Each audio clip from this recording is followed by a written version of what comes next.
Good afternoon. The July 16th meeting of the Oklahoma City Water Utilities Trust will be in order. First item on the agenda is the minutes for July 2nd. Move approval. Second.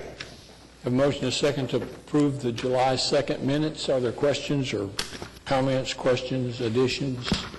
Hearing none, voting please. The minutes are approved. Next item is the consent docket. Move approval subject to individual consideration. Second. Have a motion and a second on the consent docket. Number of items. Any of them to be discussed separately? I have to answer questions, Mr.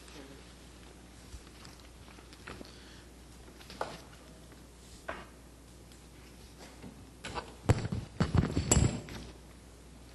Any questions, comments? We have a motion and a second to approve. Hearing no questions or no comments, voting please. Consent docket is approved. Next item is the concurrence docket. Just a couple of items on the concurrence docket. Move approval subject to individual consideration. Second. Any questions or comments on the concurrence docket? Hearing none, voting please. Concurrent docket is approved. Next item. First one is Cross Timbers Riders Association Annual Deliverables Report. Move we receive the report. Second. Have a motion and a second to receive the report under item 5A. I'm trying to keep up here. There it is. Are there questions or comments on the report? Hearing none, voting please. Report's accepted. Next item, executive session concerning the lawsuit with the tribes, etc. Do we need executive session? No, we'll be going back to negotiations next week, and I'll probably have a report after that. Okay. Could you just give me a feeling whether anything has moved or not, or is this the... I think we're narrowing down the issues, Okay. and I think we're still having... That'll hold me for 2 weeks. What's that? That'll hold me for a couple of Okay. weeks. Okay. We have a motion. Well, no, we need to strike the executive session. Will we strike? Second. Motion and a second to strike item 5B. Voting, please. Item B is stricken. Next item from trustees. Any comments from trustees? Next item, general manager report, status report on the utilities for period ending June 30th. Mr. Chairman, I think the key thing is for me to be quiet and move us on to the next two agenda items, which are an update on the CIP by Mr. Simiandi and a presentation on our plan for xeriscape demonstration guidance by Dr. Moss from OSU Extension Service. There's still non-appreciable rain in western Oklahoma, but we're optimistic today that the heavy rains are headed their direction. We're hopeful. Lake levels are good. Demand is low, and we're okay with that given the weather circumstances we've been through the last couple of summers. Okay. We have a presentation from staff concerning the CIP project. We do. Sam Simiandi is our engineering manager. Chairman and trustees, we've prepared a kind of a brief presentation on the status of CIP and what we've done and what we're planning to do in the future. The outline of this presentation covers a brief summary of the overall CIP and then delves a little bit deeper into water and the wastewater and gives an indication of the performance of the work that we've done by reporting the LFR performance criteria for this work. The current CIP, 5-year CIP, was approved last year, and it has a total of $652 million budgeted for 5 years. And so far, in 2013, we've spent a total of $99.6 million worth of projects. And 53 million is for water and about $47 million on the wastewater side. As we get into this portion, has to deal with water side of the CIP. In the water CIP, we try to categorize the type of work in 5 different categories: main replacement, transmission mains, booster station improvements, and water treatment improvements at the plants. And then also on our plate, we have the biggest project of all time, the raw water supply, that we would have to do also as part of the CIP, hopefully. On the water main replacement, that's usually done within all the neighborhoods in Oklahoma City. And we use the criteria of water main breaks in the system to decide which areas we're going to tackle first. So far, we've completed about 5 miles of those replacement projects. We've got 12 miles of them in construction currently, and we have 5 miles in design. This particular slide shows where all of those projects are. They're primarily in the north central part of the city, and then also on the south part of the city. The remaining part of the CIP, one of the major aspects of it is trying to alleviate problems that occur because of the pressure challenges. This particular slide shows 4 areas that we've been concerned with for a while. The one that is located down south area, we hope that will be rectified by next year by building a new booster station that is in construction now, booster station 25, just south of the airport on 104th and Portland Avenue. And then the northeast area, and the northwest and the southwest area. In order to tackle a lot of that stuff, we embarked on this project, the Southwest Extension, bringing additional water line from Draper Water Treatment Plant all the way out to the west part of the city on Reno Avenue. What you see on this particular slide, the blue lines are the portions that have been completed already. There's 2 miles of it under construction currently. It's shown in the green color, just north of the airport.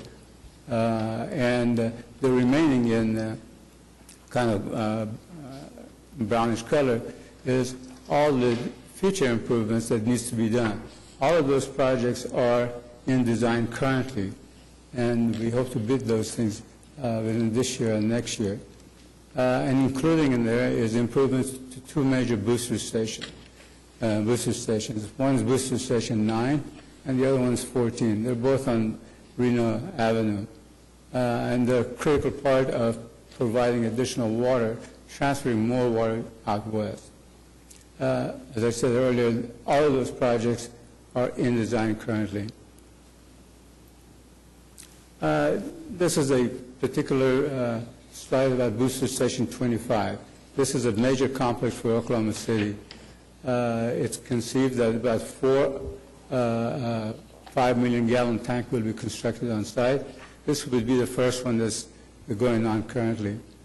This booster station has a capacity of about 60 million gallons a day pumpage, and we hope to be constructed, be in service before by the end of next year, essentially by the spring of 2014 or beginning of next year. So it'll be in use for us in summertime. What you see is a couple of slides of the construction of the 5 million gallon tank.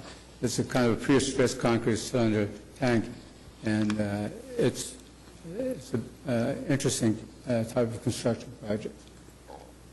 Sam, Yes. go back there for a second. We've got a tank at 89th and May that's been unutilized for at least 25 years, if not longer than that. Yes. It has artwork on it that was done probably 15 or 20 years ago for the Arts Festival. Are there any good long-term solutions for that? It's the wrong elevation, so it doesn't float on line. And, not is there salvage value? Should we take it down? Well, it's a lot of times it's more expensive to I know. take something Take that down. down. That's one of the Yeah. reasons that we've tried not to spend the money, but I think sooner or later we're going to have to do that because The steel tanks that are rusted and corroded, and they're old, they got lead on them, and it's got their own problems. So we're going to have to take it down sooner than later. So salvage value for the metal, is there not much there? We will advertise so we can get some salvage value as part of the project if there is any. But I think with the lead abatement part of it, I think whatever is there is probably going to be So a the lot. bottom line, it doesn't hurt anything, there's a net cost to tear it down, and at some point, we're probably going to have to bite that bullet, but Yes. unless it's a total public nuisance or anything, just leaving it in its dormant state is probably the right solution. That is At correct. this time, the first tank we're planning to bid for removal is at it's in the line maintenance yard. Yeah. For the plant. Thank you. So we're looking at it, getting ready to do a project to take down and determine what the cost is. Lead abatement requirements have changed that economic dynamic now for a long time. However, the value of the raw materials is up, so we'll see what we get. Yeah. We know that the tank also has an emotional value for folks at Southeast, at Yeah. Southwest 89th in May, and Right. I we're get that. taking it Yeah. down for that reason. But at some point, it will become a nuisance for them as well. I realize the paint is not as pretty as it once was. So, yeah. Is the tank at Hefner Water Plant still in use? It That's a is. surge tank. It was painted in '89, I know, because it's got the, welcome to the Olympics. That's correct. Thing on it, so Right. you may want to paint it again, before the next Olympics go. Yes, sir. We are working that direction. And this is in conjunction with Sam's review of major projects. Is the project on Hefner Road, new water line, is that completed? Yes, I'll get to that in a second here. I got a slide on that. So booster station improvements along Reno Avenue are extremely important for us to do. They're kind of critical to the permanent resolution of bringing additional water and transferring water out west. In the meantime, we have temporary pumps at booster station 9 and 14 that will take care of our current issues. Along more booster stations, we actually completed 2 smaller booster stations along Reno on Cemetery Road and Checkall Road to deal with the very localized, low-pressure areas. Those projects are completed. We've also installed a temporary pump station on 10th and Sarah to bring in more water that comes in from booster station 25 out west to help out during peak time. On the northeast side, where we've had some pressure issues, this past year we completed about 2.5 miles of 24-inch water line to bring in more water to that side and help out with the pressure issues. We were able to design and build it in about 6 months with the approval of the trust in a pretty quick manner. The transmission mains, the large diameter mains, from Hefner Treatment Plant emanating to the east and west. The east side was about 3.3 miles of 42 and 48-inch lines, and that part has been completed and on time. And the one going out west from the plant, the first 2.6 miles of it is completed, and I think that's what you were asking about, Mr. Ryan. And then we have under construction another mile, which is shown on that particular slide in green color. The remaining portion of it, which takes it all the way down to booster station number 18 on Morgan Road, it's under design, and hopefully we'll bid all of those projects next year and the years to come. And that would complete the 2 major aspects of transmission mains from the Hefner Water Treatment Plant, to be able to take advantage of all the new treatment capacity that we will have at the plant. This brings me to some slides on water treatment plant improvements. During last year, we completed about a little over $5 million worth of improvement at the Owaholse water treatment plant, and we got another $8 million under design to essentially make this plant a dual plant and pump station kind of a service. So roughly about $13 million worth of work involved for right now. At the Draper Water Treatment Plant, we're going to make the plant a lot more reliable. And what we have is 3 major projects over there. One is the sludge handling system that we're going to put in there, and then also increase the pumping capacity of the plant from the current 125 pumping station and add another 80 million gallons to it. That will allow us to deliver more water out of the plant when we need it. We're also going to improve the low-lift pump station. It's very old, and the original pump station, and a lot of pumps are in needing to be replaced. So that work is, all of that stuff is under design, and we estimate it to be about $31 million. Hefner Water Treatment Plant, we have completed about $13 million worth of projects, by building a new 10 million gallon clear well and replacing all of the under drain. And then we have about $48.5 million worth of project going on right now in the construction, expanding the plant from 75 million gallons a day to 100 million gallons a day. That project we hope to be completed by September, early October.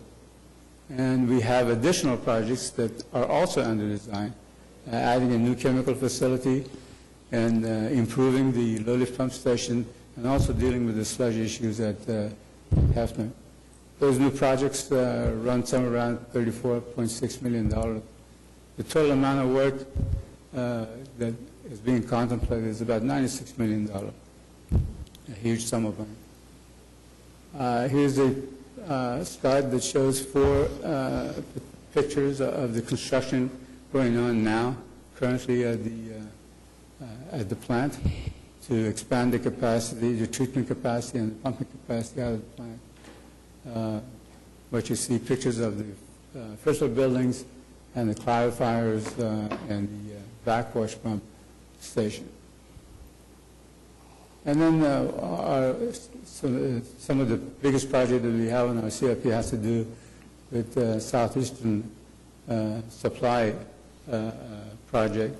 The project that we currently have is the system engineer was retained, and they're working on completing the conceptual plan of all the elements that goes into accomplishing that project. And then also Draper to Hefner transfer of water.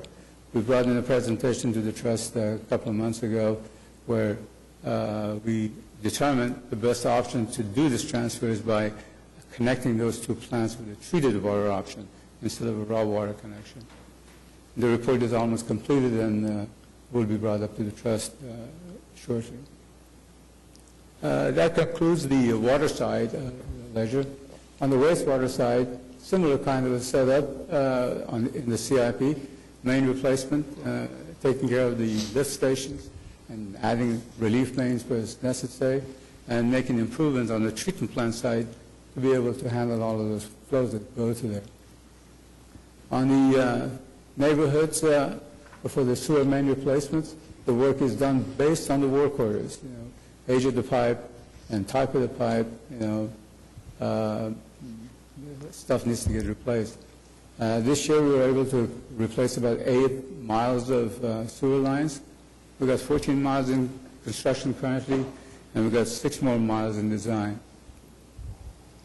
This particular slide shows where most of that improvements have been taking place or will be taking place as well. We're all over the city trying to make sure that we address the issues that come up. On the lift station improvement, this is a really interesting project. If you recall in 2010 where we had the big rain, we had Witcher Pump Station got flooded, and we decided to protect it by building a levee around the facilities. And so it was mainly for flood protection. So we had a big project going on with that for the purpose of flood protection, and in the meantime we replaced all the pumps and VFDs. That project is completed, and I'm happy to report with the recent rainfall that we had, very similar to 2010. The pump station worked really good throughout the whole thing without any problem. So, we count that as a good success for us. We're also having another project. Sam, with the storm on May 31st, which is the one you're referring to, Yeah. what was the peak flow into North Canadian that day? In the North Canadian plant, close to about 120 million, I believe. That's not terrible. It was pretty good amount of flow. This is the biggest pump station within our collection system in Oklahoma City. So it's really important to make sure that it's always operating on full force. Other lift station improvements, we had two very old lift stations around Northwest 4. We're able to put those two existing ones together and get rid of both of them and build a brand new one instead of two. That is under construction currently. And then also we're upgrading another old lift station, actually two of them, at South Portland Avenue and the Southeast 97. All of these projects are undergoing on right now. On the sewer relief mains category of work, here we're trying to build big, large diameter interceptor lines. And all of that work is based on the recommendation and the modeling that was done as part of the wastewater master plan. This past year, we completed about 1.5 miles, and 6 miles are under construction currently, and we have about 10.5 more miles of it in design and to be bid this year. One of the bigger or more important and critical in terms of coordination was building another siphon under the Oklahoma River. It had a lot of challenges of coordinating with various parties involved and a very limited amount of time to actually construct this thing. So other people can do their scheduled activities. We were able to accomplish and complete that part of the project in about 3 months. And it worked out really good. This particular slide shows where essentially we're going to be with these relief main projects. What you see in the blue, and it's a study we just completed. It's the 96-inch concrete pipe in Oklahoma City. That's the biggest interceptor that brings in flow from the heart of Oklahoma City and the south and delivers it to the North Canadian plant. That's about a little over 16 miles, and it was built in the early 80s, and we wanted to make sure that the pipeline is not deteriorated and the liner that's protecting it from corrosion is all in place. I'm happy to report that the results of the inspection of the facility shows to be the pipe to be in very good shape, and there's really no improvement to be done at this time at all. So that worked out really good. On the treatment plant side, we have about $6.8 million worth of projects under the design of North Canadian. This makes the plant run a lot better, adds new emergency generators and other various electrical improvements to make it more reliable. At South Canadian, another project that we just recently completed was the flow equalization basin. That's also very important to us, especially when we have wet weather. As an example, we had it this year, and this facility was in service. Even though the plant lost power, we were able to store a lot of the flows that were coming to the plant at this big concrete basin.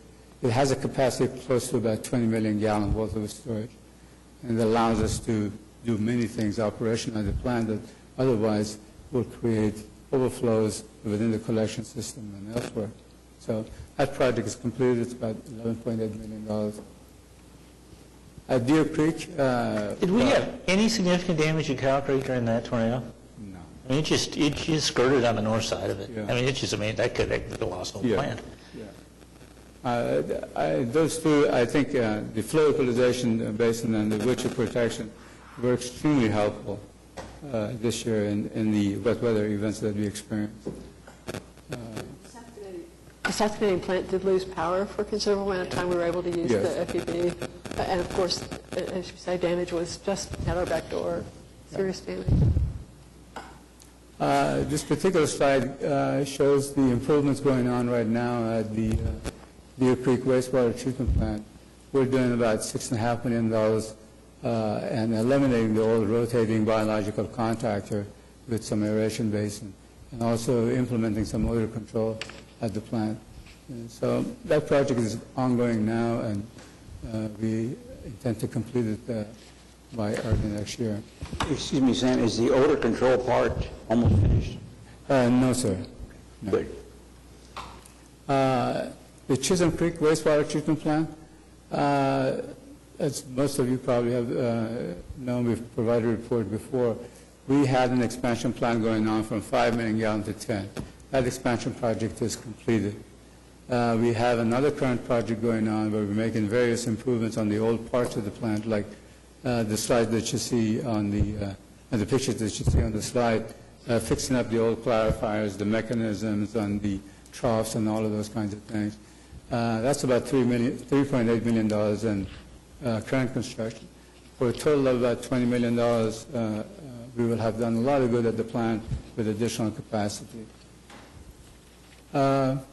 That's a brief summary of the what we've done currently and where we're heading to. And we keep track of our work. Our performance is really important, and we report that in the Leading for Results performance indicators. The one indicator that we have in relation with CIP and the construction is that how well do we complete the projects on time or not. You know, we have done about 59 projects, 49 of them on time. The rate is about 83%. We had a goal of 50%, and we have succeeded there, I believe. That brings me to the end of this presentation. I'll be more than happy to answer any questions. So just quickly back to the Deer Creek plant. We're replacing the biological contractors. Yes. We are making odor improvements. I don't think so about when will that project wrap up? I don't know the exact date, but I think it will be early 2014. So odor improvements, is that on the solids handling portion of it, or Yes. is it in other parts of the facility also? It's focused on solid handling, but I think also the primary clarifiers. The primary clarifiers, solid handling process, and it should reduce it substantially. Okay. I thought the primary clarifiers were covered out there. They're getting some improvements. Yes, they are, and they're getting some Yeah. air handling improvements and essentially rehab of the covers. And those are the two smelly areas of the plant. That's why we focused on them. Yes.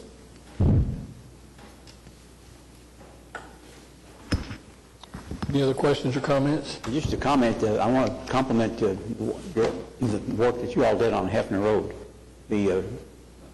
When you resurfaced one half of it, made everybody wonder why the city quit without doing the other half. So it's, you did really good out there. It's nice. Thank you.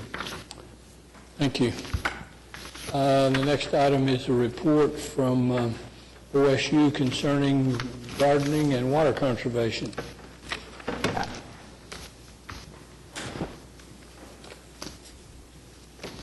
So Nick Brewer is our water conservation specialist. He's running the computer, and Justin Moss is the lead on our contract with the Extension Service. Going to describe for us the Deerscape Gardens. Okay, well, thank you for having me here. My name's Dr. Justin Moss with Oklahoma State University. I'm a professor in the Department of Horticulture and Landscape Architecture. Work with urban water and environmental issues there. As Nick is loading up our presentation here, I just want to briefly mention that we do have a copy of the presentation for each one of you, and thank you to the chairman and to the board for allowing us to speak today. We also have some copies of some of our literature that we hand out at our workshops and also available at our websites, and we'll show you that here in a second. So first of all, I'd just like to introduce some of the team members. We have a couple that are here working with us. With OSU Extension, we have John Schrader is here. He's going to speak a little bit about our demonstration gardens here in a minute. John is an Extension associate working 100% of his time on this project with Oklahoma City. And then Mallory Gocher is also here, also an extension associate working all of her time on this project with Oklahoma City. And actually, we are lucky enough to have her based out of the utilities office here in Oklahoma City, so she's right there with everybody every day. I also have several others. Dr. Tracy Boyer is helping us with some more social science, looking at consumer preferences, acceptance, and the economics of some of the work we're doing, as well as a couple of our graduate students, Morgan Hopkins and Patrick Kanza. So just quickly, why are we doing this project? Well, we're doing this project to promote water conservation and responsible water use for Oklahoma City water utilities customers. And so basically, we know that for the past couple of years, we've been in serious drought and high temperature conditions across Oklahoma. And Oklahoma City is now, Oklahoma County is now officially out of the drought. And luckily, we had some nice rainfall come through these past few days, so that is very welcome, and we're blessed to have that. However, if you look out in western Oklahoma, they are getting some good rains these past few days, still in serious drought conditions in some of these counties out there. So what we are trying to do is, luckily for us, it kind of gives us a chance to catch up and really educate homeowners that we want to use water responsibly and conserve water at all times, whether we're in good times or bad times, and to help us prepare for the next drought that could come in 30, 60, 90 days, or next year, we never know. So the major goals and objectives of what we're trying to do is, again, is promote responsible water use, focusing much of our efforts on outdoor water use.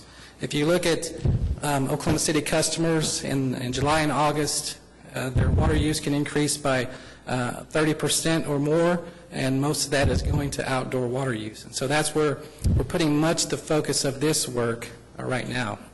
And so what we're doing is using our services through Oklahoma State University to provide what we call extension programming. And extension programming is basically reaching out to the public, to the consumers, to the citizens of Oklahoma, in this case focusing on citizens of Oklahoma City and customers of the utilities department. We're doing several workshops, seminars, trainings throughout the year.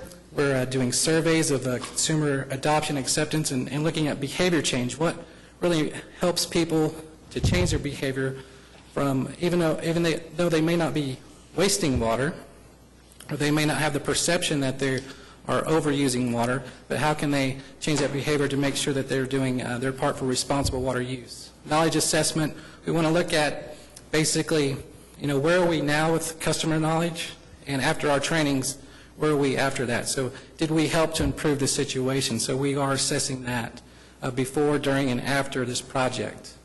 We're looking at the use and promotion more recycled water use. Can we use more recycled water for outdoor irrigation rather than drinking water for outdoor irrigation? And then, of course, focusing on public outreach and awareness through our websites, social media, and a public relations campaign. So some of the things that we're doing, for instance, there's just some what we call irrigation audit workshops. And so a lot of times the most common question that I receive, people will call me and say, hey, how long should I water my yard, or how long should I water my garden? And unfortunately, I can't give them an answer. I don't know, because first we have to determine, well, how much are you watering in a given time period? So usually we talk about that with precipitation and things like that. We think about, well, it rained an inch. So we kind of do the same thing with the irrigation system. We try to figure out how many inches of water are you applying in an hour. And so we do workshops to teach people how they can easily do that. And it's simple as just putting out a tuna can or using rain gauges, and when you water, you measure how much goes into that tuna can or rain gauge. We have our next one coming up, actually this Saturday, July the 20th at 9 o'clock at the OSU OKC campus. And we got, about 60 or 70 registered, so about 70 people registered right now.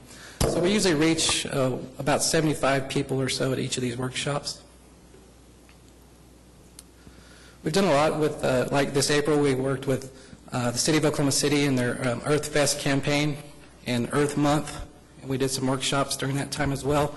Also some other events, and really tried to reach out to the youth and the younger age, as well as their parents, about water conservation, and again with the Martin Nature Park Earth Fest event. Also looking at reaching out to high school students through some of our events like Camp Turf that we hold there at Oklahoma State University in Stillwater, and trying to reach out to both the young and the old. As well as the other thing I want to talk about is we also We're working with large acreages from like golf courses to big schools, and that have lots of grounds to maintain and water, all the way down to the average homeowner level. And so, for instance, at the homeowner level, we attend and we put out a call for a lot of these homeowner associations across the city. And we've done several of those, and we're still receiving calls and scheduling those throughout the summer. And those are really important because what we're trying to do there is just, again, responsible water use. And you always get calls complaining about, well, my neighbor waters their sidewalk, or my neighbor waters the driveway, and things like that. So we just go over simple ways to use that water in your landscape to irrigate properly. We have a lot of publications that we're working on and really trying to get information out to the public. And so we gave you a package, I think was on the desk there in front of you. I'm just going to point out a couple of these. One we put together is a little booklet called Plant Selections for Oklahoma. And these have been really popular. And we quickly tried to put this together and distribute it for our workshops and all of our events. And of course, the first question we get is, where are the pictures? And so what we've done, and we've been working on it, there are a lot of plants in here, and we try to get some nice pictures, and we've about got that wrapped up right, probably here within the next 7 to 10 days. We're actually going to have an updated booklet with pictures and some guidelines for all these plants, and it's going to be really nice when we have that. Also, we have another publication in front of you, the 8.5 by 11 booklet. And it shows just some example design ideas, some landscaping ideas. So, a lot of times people don't know, so I need to design my landscape, but I really don't know what to do. And this just gives some kind of like examples that they can work off of. One of the things that we're doing to update this booklet here is some of the text is a little bit hard to read, and so we're updating this too as well. We also have a color copy of this also. But we're going to update this, make it a little bit easier to read, especially for some of our homeowner associations with some of our clientele did not like the small font on this too. And then I do want to point out some of our leaflets that we put together. We have several of those in front of you. These are just trifold brochures. I think you just have them as a single sheet. But we're also putting these out, and basically we're encompassing everything in a water conservation guidebook that is almost completed. We're going to use those for all of our workshops, all of our events when we do our trainings. Well, basically, every participant will get a guidebook about plants, soils, mulch, irrigation, how much water to apply. All those things will be in the guidebook, and we go through all that information in all of our events. So one of the neat things that we're able to do with this project also is we're able to put out some hands-on training, some sites where we can actually take people. They can touch, feel, and see with their own eyes of what we're talking about. And so we're going to do several demonstration gardens across the city. And I'm going to have my colleague here, John Schrader, come up and talk about that. Hi, my name is John Schrader, and I'm an extension associate working in Stillwater with the Department of Horticulture and Landscape Architecture. My background is in education and landscape architecture. I've spent the last 2 years in professional practice in San Diego, California. I worked for a landscape architecture firm there. A lot of projects in San Diego County, Los Angeles County, Napa Valley, Dallas, Washington, D.C., Monterrey, Mexico, and China, just to name a few. Obviously, the Southern California projects were very water conserving in nature. They only get about 9 inches of rainfall there a year, so water conservation and landscape design are two concepts that have really been married together and embedded into my philosophy as a landscape designer. So that being said, when I found out about this project and being from Oklahoma, it really grabbed my attention, and I was excited to be able to come and work on these projects and even get a little bit of dirt under my fingernails in some of the construction and installations. So this first project that we got commissioned to start on is at the OSU OKC campus near their horticulture center. It's on the 400 block of North Portland, just south of their main campus. And it's about 30,000 square feet, 3/4 of an acre. And it functions as a shrub arboretum currently. So we're going to incorporate some of those enveloping concepts that are pointed out in those literature items that you received and really kind of glorify this as a water conservation demonstration garden. Currently, it has about 15 years of unmaintained plant material that we are in the process of getting maintained back to a desirable state, and we're going to begin construction in the next month, and then plant material installation will resume once the weather becomes to a desirable state where we're not just throwing money away by planting immature plant material when it's 100 degrees outside. So that's our first project that we have officially started and under construction. The completion date for that is projected to be fall 2013 of this year. And these are just some loose concepts that I presented to their faculty about a month ago to kind of get a direction on the type of design we wanted to go with. And then this is a location map that shows 4 of our other garden locations. They're strategically placed throughout the city to where each garden area can reach a different population of people and be able to serve the city as a whole. We've been working with organizations like the Myriad Botanical Gardens and the Oklahoma City Zoo, as well as OSU OKC and the Parks and Recreation Department, to try and get locations to where we can have the appropriate maintenance and upkeep to have these demonstration gardens at a desirable state year-round, to where they can serve the general public, to where they can visit these gardens and see different techniques they can use to have an attractive landscape while at the same time saving water. So that pretty well concludes the topics I'd like to discuss. So I'll invite Dr. Moss back up. John? Yes. I think it'd be good if you could share with the trustees how excited the various groups have been. And the OSU only committed in our contract to do 3 gardens, and we're funding 3 gardens. Through their own efforts, they've been able to elicit volunteer support to be able to provide 5 gardens for the price of 3. I'd like for you to share how that's working. Sure.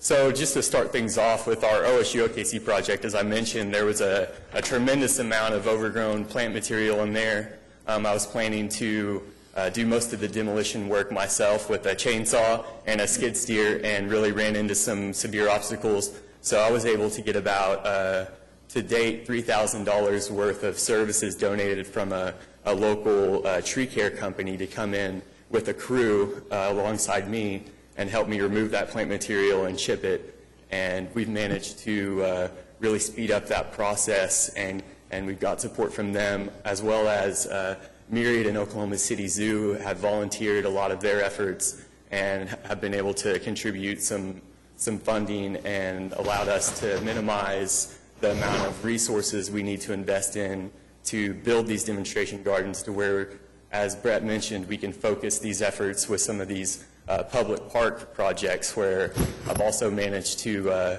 build some successful relationships with some of their members through different professional organizations, and have gained some great support and been able to identify some spots where they've recently made improvements, and we can incorporate garden areas at a minimal cost and a minimal amount of additional resources that you might find in some other areas.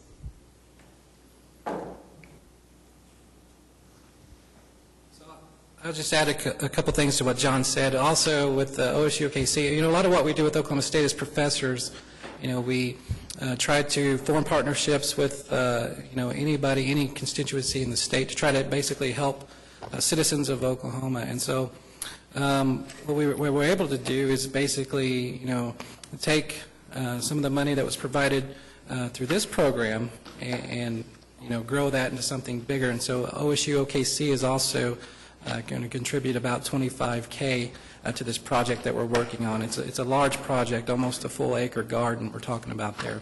And so that's been really nice to do, in that basically turn every dollar that was coming from this group into an extra 50, 75 cents, or even another dollar match there on top of that. So that's been really nice and really helpful for us.